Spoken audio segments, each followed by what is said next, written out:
हजरत मूसा अलैहिस्सलाम अल्लाह ताला के जलीलुल कद्र पैगंबरों में से थे। आपका जिक्र कुरान करीम में कसरत से आया है और आपकी जिंदगी में कई अहम वाकलियात रूनुमा हुए जिनसे हमें ईमान, सब्र, क़ियादत और कुर्बानी का दरस मिलता है। हजरत मूसा अलैहिस्सलाम बनी इसराइल के कबीले से ताल्लुक रखते थे। आपकी पैदाइश के वक्त फिरौन, जो मिस्र का जालिम बादशाह था, ने हुक्म दिया था कि बनी इज़राइल के तमाम लड़के कत्ल कर दिए जाएं ताकि उनकी ताकत न बढ़ सके। अल्लाह ताला ने हजरत मूसा की वालिदा के दिल में वही की कि वह अपने बेटे को एक संदूक में रखकर दरिया में बहा दे। अल्लाह ने अपनी कुदरत से इस संदूक को फिरौन के महल तक पहुंचाया, जहां फिरौन की पत्नी आसिया ने हजरत मूसा को गोद ले लिया और पालने का फैसला किया। जब हजरत मूसा जवान हुए तो उन्होंने एक दिन एक कलिप्ती फिरौनी कौम के फर्द को एक बनी इसराइली पर जुल्म करते देखा।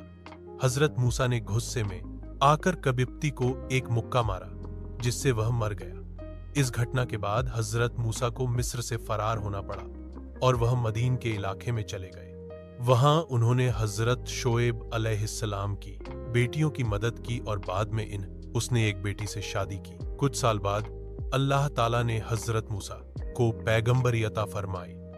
वह कोहे तूर पर अल्लाह ताला से हम कलाम हुए और वहां से उन्हें असा, लाठी और अन्य मोजेज़ात अता हुए।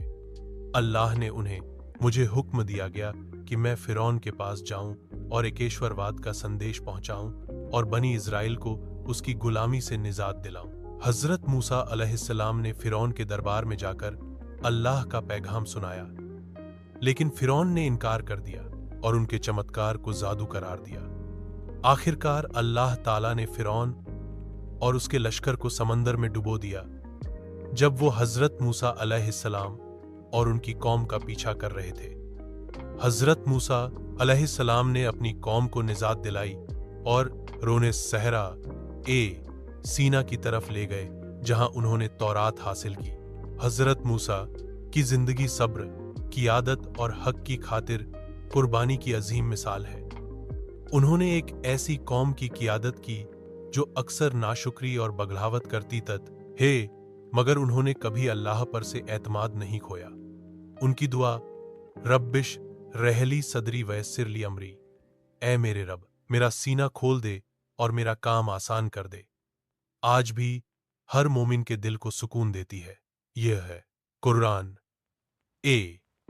करीम में हजरत मूसा का तज़किरा लगभग 130 बार आया है, जो इस बात की दलील है कि उनकी जिंदगी से हमें बेशुमार सबक सीखने को मिलते हैं। अगर आप हजरत मूसा आप और पाप की जिंदगी के किसी खास वाकये जैसे अगर आप किसी खास विषय जैसे कि अल्लाह के साथ बातचीत, फिरौन का अंत या बनी इज़राइल की यात्रा पर विस्तार से जानकारी चाहते हैं तो जरूर बताएं। मैं और विस्तार से लिख सकता हूं।